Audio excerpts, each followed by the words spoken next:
Hello, church, Faith Church. It's time for devotions again with the elders.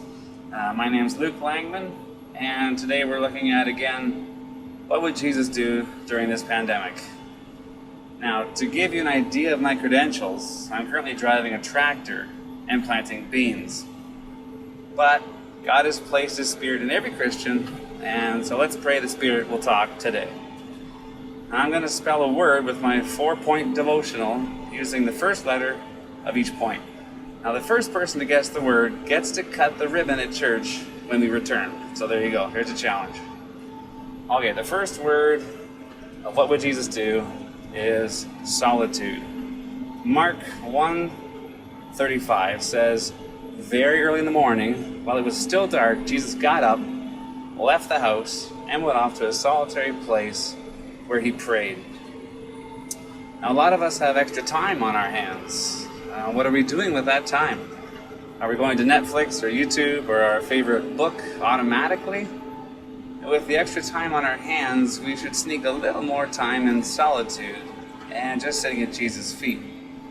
For those of us with busy households and kids at home hanging off of us and new homeschool responsibilities, I would say I think we still have a measure of extra time now. Like baseball is canceled, soccer's canceled, church is canceled, physical church.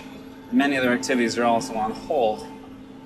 Now I want to make clear that I'm preaching to myself as much as anybody else here. See, as I'm sitting in a tractor right now doing my devotions time. So sometimes just gotta seek for those cracks in time and take advantage of them.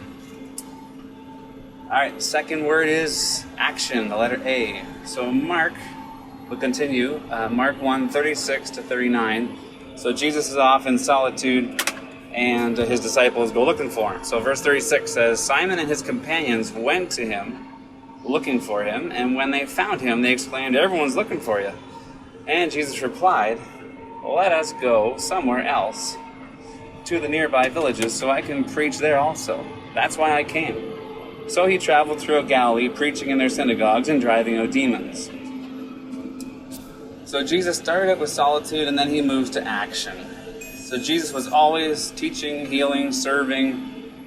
What has God called us to do? And what has He asked you to specifically do? If you can't answer that question, refer to number 1, which is solitude. I'll give you a few ideas in the next couple points, but it doesn't always have to be dazzling or spectacular. For instance, when it says that Jesus traveled to Capernaum, you need to realize that He was like 1, 2, 3 days just walking to get there. And that was God's will for Jesus at that time. And sometimes we feel like we're just walking and not getting very far. But if we're walking with God, then we are taking the right steps and taking the right action for Him. Okay, the third word, what would Jesus do? It is friends, the letter F. Mark, we'll skip ahead just a tad. Mark 2:15 and 16 says, while Jesus was having dinner at Levi's house, many tax collectors and sinners were eating with Him and His disciples, for there were many who followed Him. When the teachers of the law, who were Pharisees, saw Him eating with the sinners and tax collectors, they asked His disciples, why does He eat with tax collectors and sinners? So Jesus reached out to people.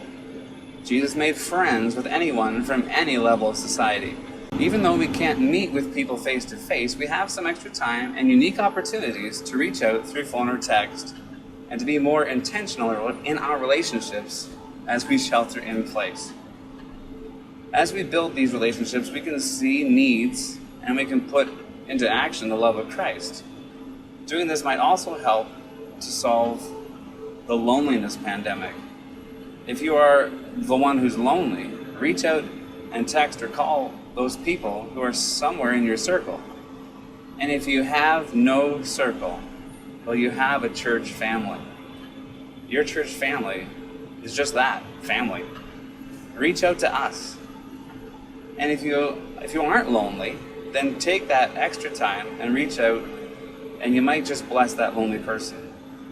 And what is the angle of our friendships here on earth anyway? Like, what's the trajectory? if you have a friend who is a non-believer, then this leads to the last point of my WWJD during this pandemic. And it is the word evangelize, the letter E. So right after that, Jesus responds, evangelize, the letter E.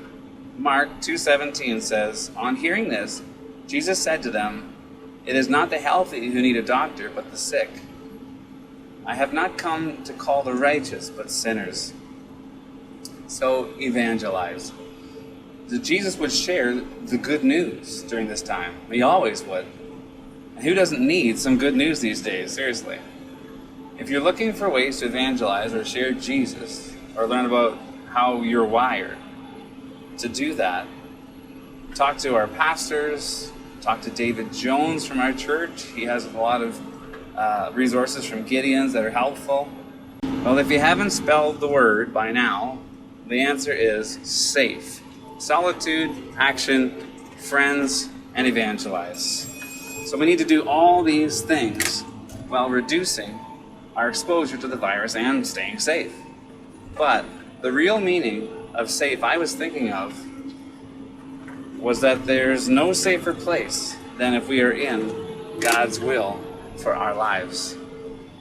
So, God bless and stay safe. I'm going to get back to driving my tractor now. The tractors do drive themselves, but I do have to push a few buttons.